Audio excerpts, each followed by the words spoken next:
నమస్తే, welcome to BRK special in depth. నేను చక్కల ఝాన్సీ. తెలుగు, తమిళ్, హిందీ, మలయాళం, కన్నడ భాషల్లో ప్రసారం అవుతున్న ప్రముఖ రియాలిటీ షో బిగ్ బాస్ మొదటి నుంచే విమర్శల నడుమ కొనసాగుతోంది. ఇప్పటికే పలుమార్లు కేసులు, ఫిర్యాదులు ఎదుర్కొన్న ఈ షో ఇప్పుడు మరోసారి వివాదంలో పడింది.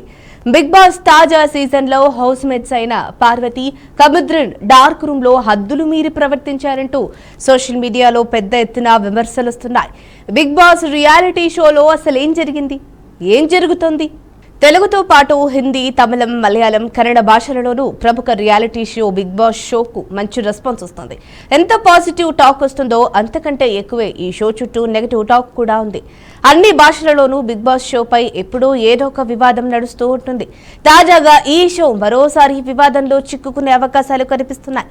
అయితే తెలుగు బిగ్ బాస్ షోలో కాదండోయ్, తమిళ బిగ్ బాస్ తాజా సీజన్లో కంటెస్టెంట్స్ హద్దులు మీరి ప్రవర్తించారనే ప్రచారం సోషల్ మీడియాలో వైరల్ గా మారింది. దీనికి సంబంధించిన వీడియోను సోషల్ మీడియాలో నెటిజన్లు తెగ షేర్ చేస్తూ బిగ్ బాస్ రియాలిటీ షో నిర్వాహకులపై ఫైర్ అవుతున్నారు. షోలో భాగంగా హౌస్ మేట్స్ అయిన పార్వతి, కముద్రిన్ డార్క్ రూమ్ లోకి వెళ్లగా వారు అక్కడ సుమారు గంటకు పైగా అక్కడే ఏకాంతంగా గడిపారు. ఈ సమయంలో ఇద్దరు ముద్దుల్లో మునిగి తేలినట్టు నెటిజన్లు ఆరోపిస్తున్నారు. గంట తర్వాత బిగ్ బాస్ ఆదేశాల మేరకు వారిద్దరిని డార్క్ రూమ్ నుంచి బయటకు తీసుకొచ్చినట్లు తెలుస్తోంది. కెమెరాల్లో ఈ దృశ్యాలు స్పష్టంగా కనిపించకపోయినా వారి వద్ద ఉన్న మైకుల్లో ముద్దుల శబ్దాలు, రీసన్స్ రచ్చి వినిపించాయని నెటిజన్లు ఆరోపిస్తున్నారు. దీనికి సంబంధించిన వీడియోను సోషల్ మీడియాలో వైరల్ అవుతున్నాయి. ఇదిలా ఉంటే సీజన్ ప్రారంభం నుంచే పార్వతి, కముద్రిన్ మధ్య ప్రేమాయణం నడుస్తోందన్న ప్రచారం ఉంది. అయితే కుటుంబంతో కలిసి చూసే రియాలిటీ షోలో ఇలాంటి బిహేవియర్ సరికాదని నెటిజన్లు మండిపడుతున్నారు. కంటెస్టెంట్లపైనే కాదు, ఇలాంటి సన్నివేశాలను అనుమతించిన షో నిర్వాహకులపైన తీవ్ర విమర్శలు చేస్తున్నారు. ఏదేమైనా వివాదాలే బిగ్ బాస్ కు బలం అవుతున్నాయా, లేక హద్దులు దాటిన కంటెంట్తో నైతిక విలువలు ప్రశ్నార్థకమవుతున్నాయా? కుటుంబ ప్రేక్షకుల అభిప్రాయాలను పట్టించుకుంటారా? టీఆర్పీ కోసమే ఇలాంటి సన్నివేశాలకు పర్మిషన్ ఇచ్చారా అనే ప్రశ్నలు ఉద్భవిస్తున్నాయి. విశ్లేషకులు ఈ విధంగా అయితే ప్రశ్నలు గుప్పిస్తున్నారు. మరి దీనికి సంబంధించి తన విశ్లేషణ అందించడానికి ప్రముఖ అనలిస్ట్ హేమా జిల్లోజు గారు ఉన్నారు. హేమా గారితో మాట్లాడదాం. నమస్కారం హేమ గారు. నమస్తే అండి. హేమ గారు, మరి బిగ్ బాస్ అంటే ప్రత్యేకంగా చెప్పనక్కర్లేదు, పలు భాషల్లో ఎంతో సూపర్ హిట్ గా నడుస్తోంది, కొనసాగుతోంది. ఏ కారణాలు ఏ ఉన్నా సరే బిగ్ బాస్ కున్న ఆదరణ ప్రత్యేకమనే చెప్పాలి. మరి ఈసారి పర్టికులర్ గా ఈ అంశంకి వచ్చేసరికి తమిళంలో ఎవరైతే ఇద్దరు కంటెస్టెంట్లు ఉన్నారో వారిద్దరి మధ్య హద్దులు మీరి కొన్ని జరిగాయి అనే ఆరోపణలు అయితే ఉన్నాయి. మరి అవి ఎంతవరకు నిజంగా జరిగాయంటారా? ప్రత్యేకంగా ఇప్పుడు మీ మీడియా వాళ్ళకి కానీ ఈ బిగ్ బాస్ షో చూసే వాళ్ళందరికీ కూడా ప్రత్యేక ధన్యవాదాలు చెప్పాలి. ఎందుకంటే పని పాట లేని వాళ్ళందరూ ఈ షో చూస్తారు అనే దాంట్లో కామన్ గా మన అందరము అనుకుంటూ ఉంటాం. ఎందుకంటే దీన్ని చూడడం వల్ల నాలెడ్జ్ ఏమైనా వస్తుందా అంటే అలాంటిది ఏమీ ఉండదు. సో జనాలకు ఊరికే టైం పాస్ కోసం చూడడం వల్ల అది ఎంతసేపు చూడాలి, కొంతసేపు చూడాలి. కానీ ఇదేంటి ఈ షో చూస్తే బిగ్ బాస్ షో అనేది మనం ఊర్లలో వెళ్తే ప్రతిరోజు ఒక్కొక్క ఇంట్లో ఒక్కొక్క లాగా స్టోరీస్ ఇలాంటి చాలా నడుస్తూనే ఉంటాయి. ఈ గొడవలు ఇవన్నీ సంబంధించినవి అన్ని ఉంటాయి. వీళ్ళందరినీ ఒకసారి వెళ్ళి ఊర్లలో వెళ్ళి ప్రత్యేకంగా చూడమనడం బెటర్ ఈ షోలలో చూడడం దానికంటే. సో నేనేమంటున్నా అంటే ఓకే, ఇప్పుడు మనం వీడియోస్లలో చూస్తుంటే ఈ కేసెస్ అనే ఇవన్నీ ఇప్పుడు సినిమాలో ఎలా చూపెడుతున్నారో ఇక్కడ బిగ్ బాస్ షో అనేది కూడా అలానే చూపెట్టడానికి ట్రై చేస్తున్నారు. ఫస్ట్ ఆఫ్ ఆల్ ఇక్కడ ఇప్పుడున్న కంటెస్టెంట్ ఫస్ట్ లో బిగ్ బాస్ అనేది చాలా బాగుండే మొదటి స్టార్ట్ చేసినప్పుడు. కానీ తర్వాత చూసుకుంటే కంటెస్టెంట్స్ అనే వాళ్ళు అసలు సినిమాలకు సంబంధించిన వాళ్ళు కాదు, అట్లీస్ట్ సీరియల్ సంబంధించిన వాళ్ళు కాదు. ఎవరో కొంతమందిని తీసుకొచ్చేసి మొత్తానికి ఇక్కడ రియల్ గా చెప్పాలి అంటే బిగ్ బాస్ వాళ్ళకి నేను ఒకటే అడ్వైస్ ఇవ్వగలుగుతాను. ఏంటి అంటే మీరు ఈ మధ్యలో పెళ్లి సంబంధాలు అనేది చాలా పిల్లలు దొరకట్లేదు అబ్బాయిలకి అమ్మాయిలకి అని చెప్పేసి అంటారు. పెళ్లి సంబంధాల గురించి ఒక మ్యాట్రిమోని ఓపెన్ చేయాల్సింది బెటర్ గా ఉంటుంది. ఎందుకంటే పెళ్లిగానాలు వచ్చేసి ఈ షోలో పార్టిసిపేట్ అయ్యి మీరు వచ్చేసి ప్రేమించుకొని పెళ్లి చేసుకోవడం, లేకపోతే ప్రేమించుకొని మీరు బయటికి షో నుంచి వెళ్ళిపోవచ్చు అన్నట్టుగా పెట్టుకోవడానికి అవకాశం ఉంటది. సో మనందరం చూసేది ఇప్పుడు నిన్నటి విషయానికి వస్తే మీరు అన్నట్టుగా ఇప్పుడు ఆమె పేరు కాముద్రిన్ పార్వతి కదా. సో వాళ్ళది చూస్తుంటే వాళ్ళు తమిళ్లో అనే దాంట్లో వచ్చేసి తమిళనాడులో అయితే మరీ వర్స్ట్ గా ఈ సీజన్ అయితే మరీ వర్స్ట్ గా చేస్తున్నారు. ఎందుకంటే ఆయన అంటే నేను తమిళ్ రియల్ గా చెప్పాలి అంటే ఆమె ఆర్టిస్ట్ అండ్ ప్రొడ్యూసర్, డిస్ట్రిబ్యూటర్ కూడా చేశాను, నేను యాక్టర్ కూడా. So Tamil I know very well Tamil కూడా. సో నేను ఏమంటున్నానంటే అక్కడ ఇప్పుడున్న సిచ్యువేషన్ లో చూస్తే ప్రతి కంటెస్ట్ అనేటోళ్ళు వర్స్ట్ గా చూస్ చేశారు ఈసారి. కనీసం ఒక రెస్పెక్ట్ లేదు, చిన్న పిల్లలు చూస్తున్నారు అనేది లేదు, ఫ్యామిలీ షో అనేది లేదు. అంటే ఫ్యామిలీ అందరూ కూర్చొని చూస్తున్నారు ఈ షో. బిగ్ బాస్ అనేది కొంచెం ఎక్కువగా ప్రపగండా చేసేసి అందరూ చూడ్డానికి ఫ్యామిలీగా కూర్చొని చూసేటట్టు చేస్తున్నారు. బట్ ఈ సీజన్ లో అయితే తమిళ్లో జరిగే బిగ్ బాస్ అనేది పిల్లలు కానీ ఫ్యామిలీ కూర్చొని చూసే విధంగా లేదు అనే వాదనలే ఎక్కువగా వినబడుతున్నాయి. సో ఇలాంటి షోస్ పెట్టడం వల్ల అసలుకి మన సొసైటీకి ఏం మెసేజ్ ఇస్తున్నారు ఈ సినిమా వాళ్ళు? లేకపోతే ఈవెన్ ఇప్పుడు కమల్ హాసన్ గారు అంటే పెద్ద నటుడు, సౌత్ ఇండియాలోనే ఒక బిగ్గెస్ట్ స్టార్. సో తను ఈ ప్రోగ్రామ్ చేయడం ఏంటో నాకు అర్థం కాదు. తెలుగులో చూసుకుంటే మన నాగార్జున గారు చేస్తూనే ఉన్నారు. మరి తను అసలుకి మన ప్రజలకి ఏం మెసేజ్లు ఇవ్వదలుచుకుంటున్నారు, ఏం చేస్తున్నారు అనేది తెలియట్లేదు. ప్రజలకు ఉపయోగపడేది ఏదైనా అంటే ఈవెన్ దో స్టడీస్ లో వచ్చేసి చట్టంలో ఏమేమి ఉన్నాయి, ఎలా మనల్ని మనం కాపాడుకోవాలి, ఆ విధంగా ఎలాంటి సబ్జెక్ట్స్ కానీ, లేకపోతే అంతకుమించి అది కాకపోతే మన జిఎస్టి మీద కానీ అవగాహన లేని వాటి మీద మనం ఓటేస్తే మన ఓటు హక్కు ఎలా వినియోగించుకుంటున్నాం, మనం ట్యాక్సెస్ ఎట్లా కడుతున్నాం, ఆ ట్యాక్స్ ని ఎట్లా ఉపయోగించుకోవాలి, వాటి సబ్జెక్టుల మీద ఇలాంటి షోస్ చేస్తే బాగుంటుంది. నాగార్జున గారు కానీ, కమల్ హాసన్ కానీ, ఈవెన్ ఏంటిది మన హిందీ షో అనుకుంటే సల్మాన్ ఖాన్ గారు కానీ ప్రతి ఒక్కరు చేస్తున్నారు. దీని వల్ల ఏం ఉపయోగం వస్తుందో అర్థమే కాదు. బేసిక్ గా చూసుకుంటే ఇప్పుడున్న సిచ్యువేషన్ లో మీకు ఐడియా ఉందో లేదో తెలీదు, చిత్రపురి కాలనీ కూడా వచ్చేసి సినిమా చిత్రపురి కాలనీ దాని మీద పెద్ద సమస్యలు, 3,000 కోట్ల స్కామ్ పోతూనే ఉంది. మరి దాని మీద ఎందుకు మాట్లాడరు ఈ సినిమా నటులు? ఈవెన్ దో కమల్ హాసన్ కూడా వచ్చేసి తెలుగు సినిమాలు చేస్తూ ఉంటారు. మరి తనెందుకు ఇప్పటిదాకా ఇప్పుడు 24 క్రాఫ్ట్ లో ఈ చిన్న వాళ్ళు లేకపోతే, సినిమా కార్మికులు లేకపోతే సినిమానే అసలు పాన్ ఇండియా లెవెల్లో తీయలేని వాళ్ళు, వీళ్ళెందుకు ఇప్పటిదాకా సినిమా ఇండస్ట్రీ సంబంధించిన 24 క్రాఫ్ట్ లో ఉన్న వాళ్ళకి, సినిమా కార్మికుల మీద వాళ్ళకి ఇల్లు కానీ, వాళ్ళకున్న హక్కులను కానీ వాటి గురించి పోట్లాడకుండా, ఈవెన్ దో చిరంజీవి గారు కానీ ఎవ్రీథింగ్, నాగార్జున కానీ, చిరంజీవి, వెంకటేష్, ఇప్పుడు చూసుకుంటే అల్లు అర్జున్, ఎవ్రీథింగ్ చాలా మంది ఉన్నారు. వీళ్ళు పనికొచ్చే 24 క్రాఫ్ట్ లో పనిచేసే కార్మికులకు ఏదైతే ఉందో వాళ్ళకి కావాల్సిన ఇల్లులను 3,000 కోట్లు స్కామ్ జరిగింది. దాని మీద మాట్లాడడానికి అయితే వీళ్ళకి టైం ఉండదు. లేనిపోనిగో ఈ అమ్మాయిల్ని అబ్బాయిల్ని తీసుకొచ్చేసి, బయట కొంతమందిని తీసుకొచ్చేసి ఈ విధంగా ఎంతసేపటికి టీఆర్పీ రేట్ పెంచుకోవాలి. ఏదో ఊరికే ఇప్పుడు సినిమాలు లేకుండానే చేస్తున్నట్టున్నారు నాగార్జున గారు కూడా, కమల్ హాసన్ గారు కూడా అంతే చేస్తున్నట్టుగా అనిపిస్తుంది నాకైతే. దీని వల్ల యూజ్ అయితే ఏమీ లేదు జనాలకి, ఊరికే time pass, TRP rating.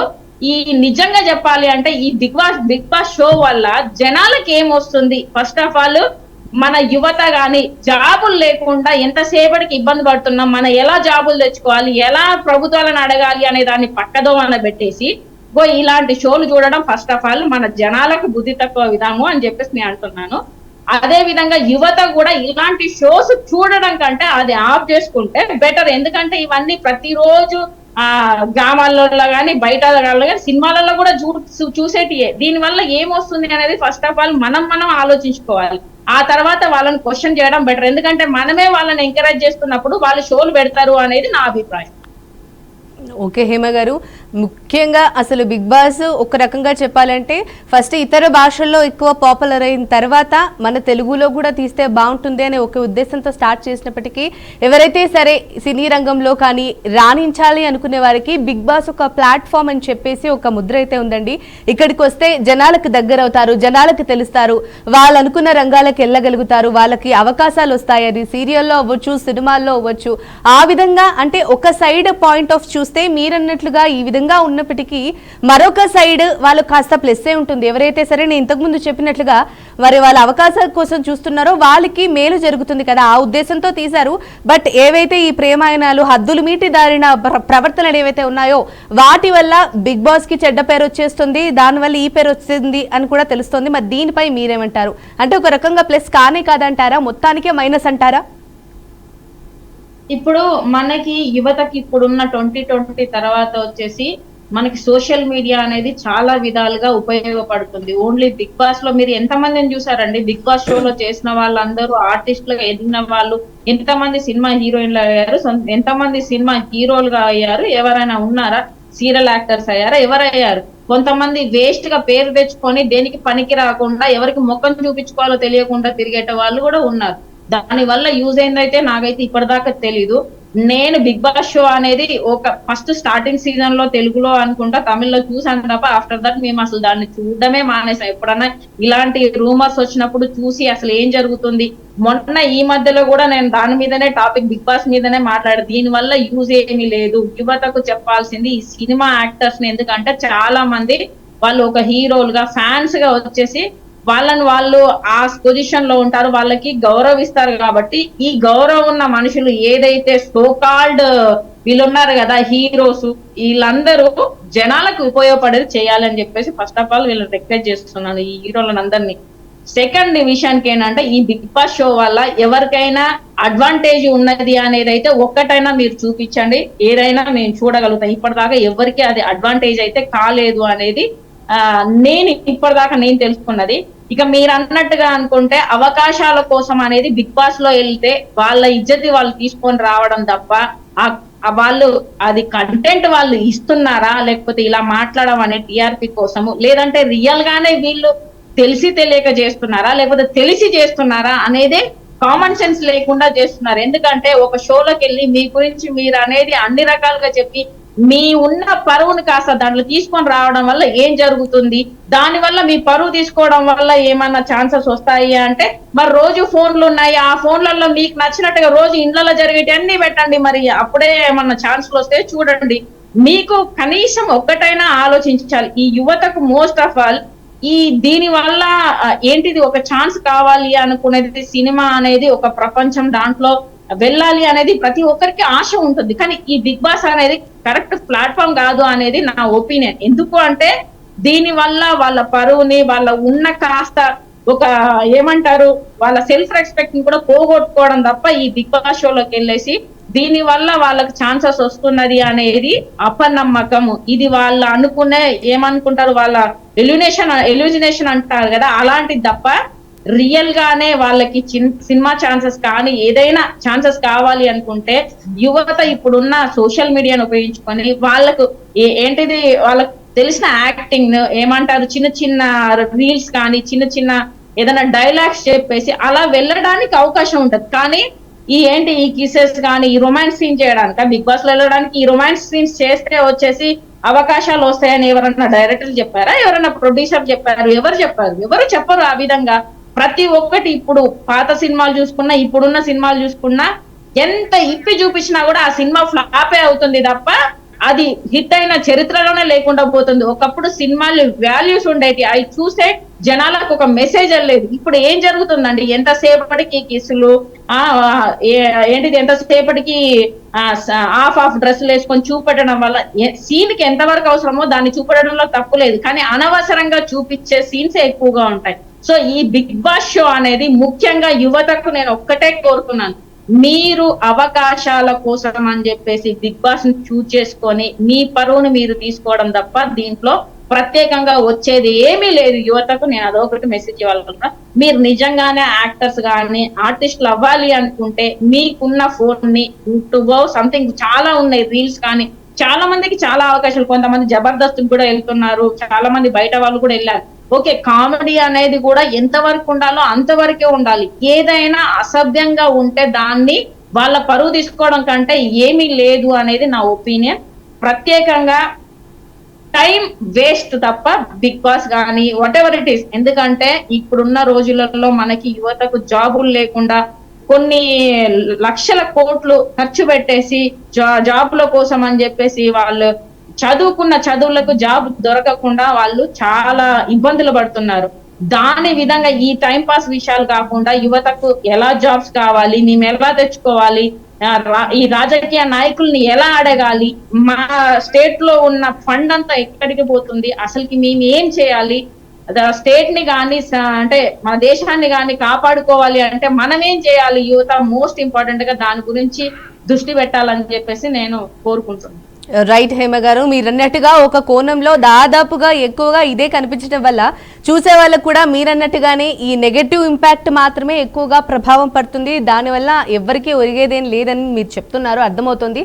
But ఇంకొక సైడ్గా నేను ఇంతకుముందు చెప్పినట్టుగా కూడా దానిపై బిగ్ బాస్ పై రివ్యూలు ఇచ్చుకుంటూ ఎదిగిన వాళ్ళు కూడా ఉన్నారు.